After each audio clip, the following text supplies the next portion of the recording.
For problem 7 through 9, write the exponential expression using positive exponents in simplest form. Well, with number 7, first thing I would look for is any exponents outside the parentheses, and I do not see any. So I can actually remove the parentheses, and I'm going to regroup my terms. So when I look at this, I'm going to write it out the long way. I end up with 5 times 4 because those are both coefficients. I'm going to group my x terms, x cubed times x, it's supposed to be x cubed, and then y times y cubed, and z cubed times z. Right now I want to write each of my factors with only one base, meaning I'm going to combine them and adding exponents if I need to. So 4 times 5 is 20. And with the x's, I'm going to add the exponents, 3 plus 1. With the y's, I add the exponents because I am multiplying them, 1 plus 3. And with z, I would also add the exponents of 3 plus 1. My final answer after simplifying is 20 x to the 4th, y to the 4th, z to the 4th. Now, how do we know when we're done? We are done when all of the exponents are positive and each factor is represented only once. Let's go on to number 8. It's a little hard to read, and I apologize for that. But what it says is 15x squared y in the numerator and 3x to the 4th y in the denominator. Well, what we're going to do, and I'm going to write it larger so that we can see my writing better. We are going to cancel factors. There are a few different ways that we can do this one, but we're going to compare like factor to like factor. So like with 3 and 15, I see 3 is a common factor, goes into 3 once and into 15 5 times. So I can rewrite that with the 5 in the numerator. When I look at the x's, I have x squared on the top and x to the 4th on the bottom. I can cancel 2 of the x factors. So I'm going to cancel all of them off at the top, and I'm going to decrease that exponent by 2 on the bottom. So I have x squared on the bottom. And with the y's, I have a y on top and I have a y on bottom, and I'm multiplying. So I'm going to cancel a y off of both.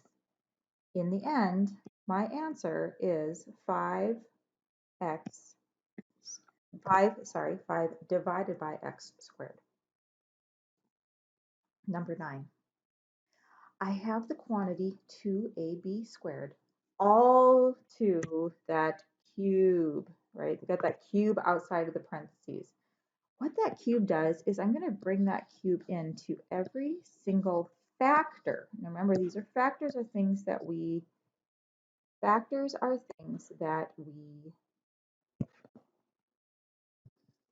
so what this will look like is 2 cubed a cubed, and then we have a b squared cubed. So 2 cubed we can simplify, and that's 8. 8 cubed remains the way it is, 8 cubed. And b squared cubed, now that is a powers to powers property. So we will multiply, in this case, the exponents. And when we finish simplifying, all exponents are positive, each factor written only once. We get 8, a cubed, b to the 6th. Now let's look at some scientific notation. Now with the scientific notation, we want to keep the real portion right here together and the scientific, the powers of 10 together. Now notice that with the 10 powers of 10, it's a common base.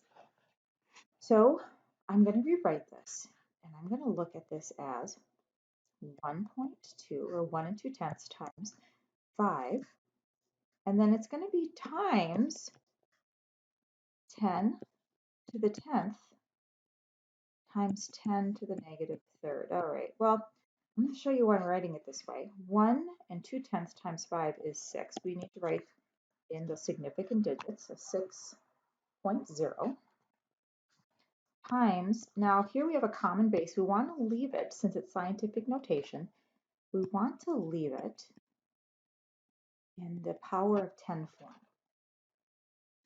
And so in the end, I know I can add those exponents. And this x is a times 10 to the 7th.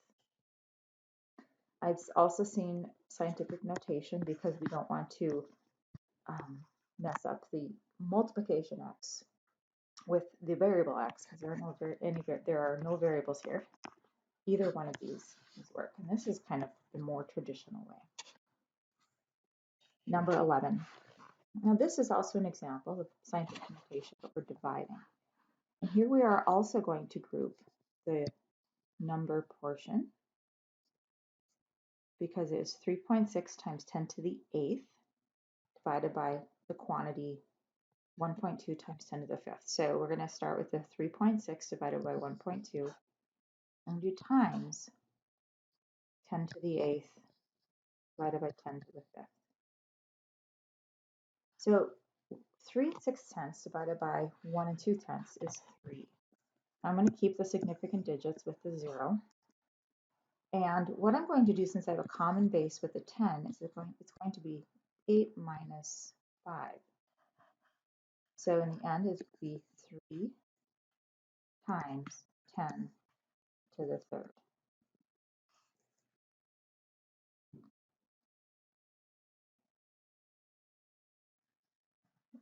Let's do some addition of polynomials.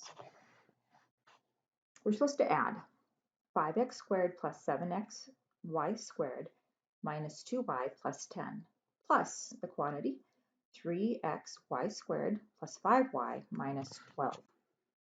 What we're going to do is we can take off the parentheses because we don't have to do, and there are no exponents, right? There's nothing to distribute in front. So I'm going to regroup these so we can get the terms together.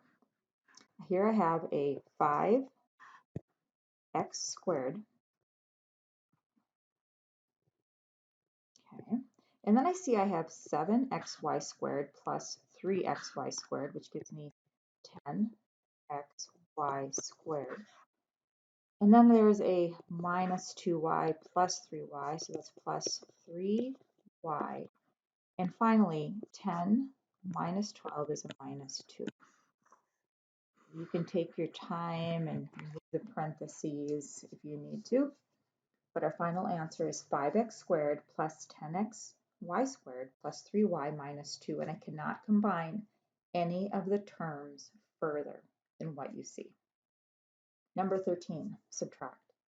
Now with this one, number 13, there is some distribution I have since I have that minus sign. What I'm going to do is I'm going to remove parentheses,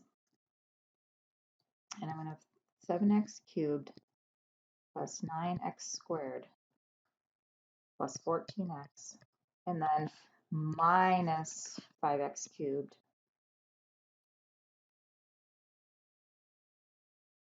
and then plus minus 3x, because it's a plus x, but I'm distributing that negative, minus a negative 5 is plus 5.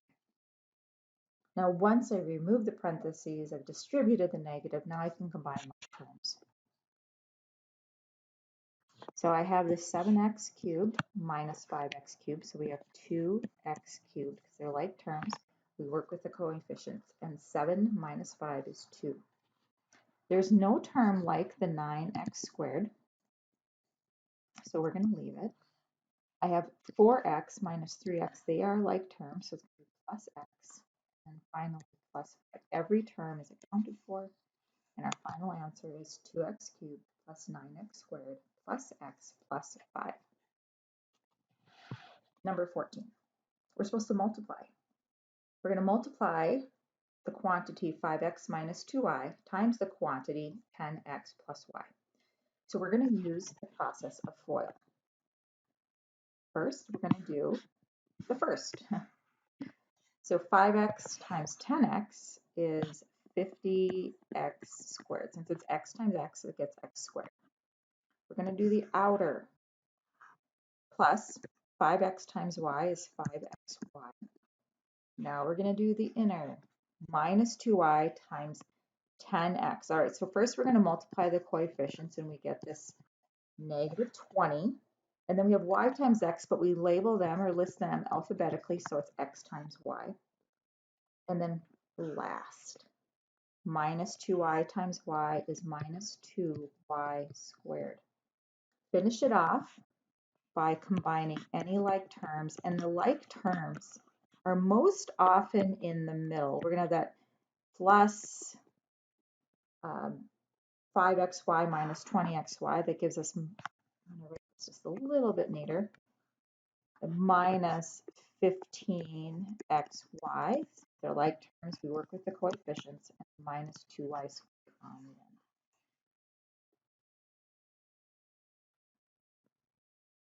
14b.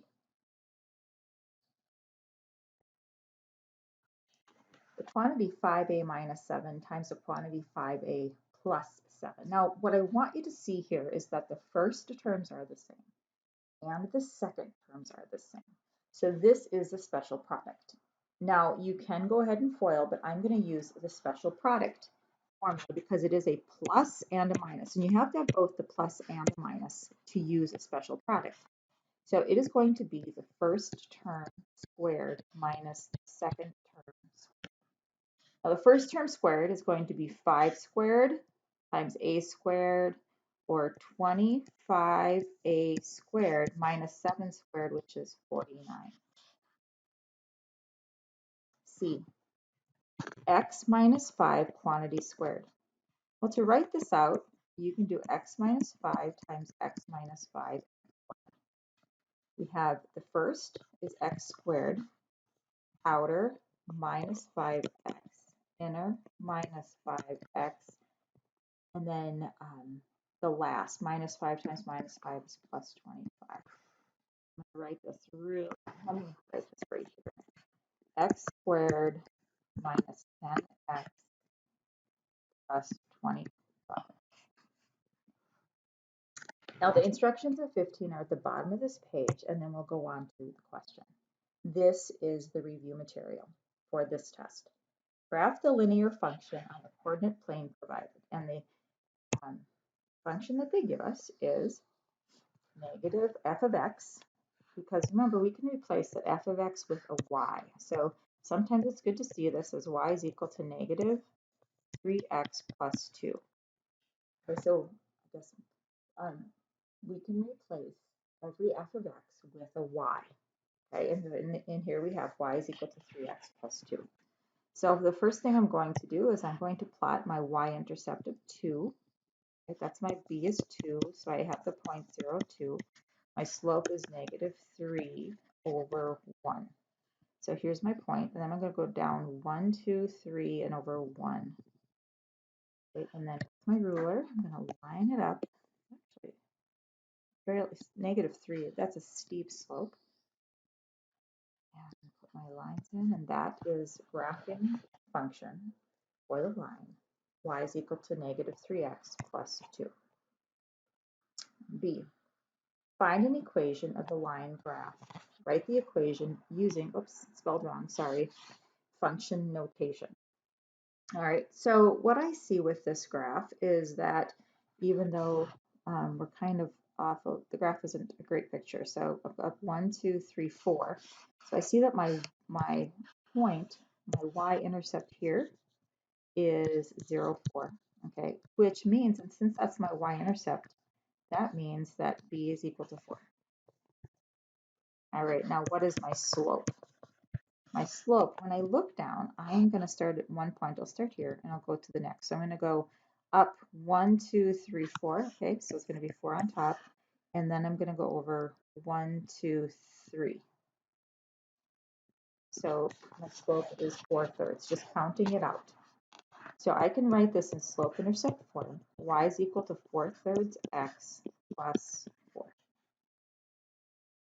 Last question. Find an equation of the line slope of 2/5 and a y-intercept of 3. Oh, they already give us this information.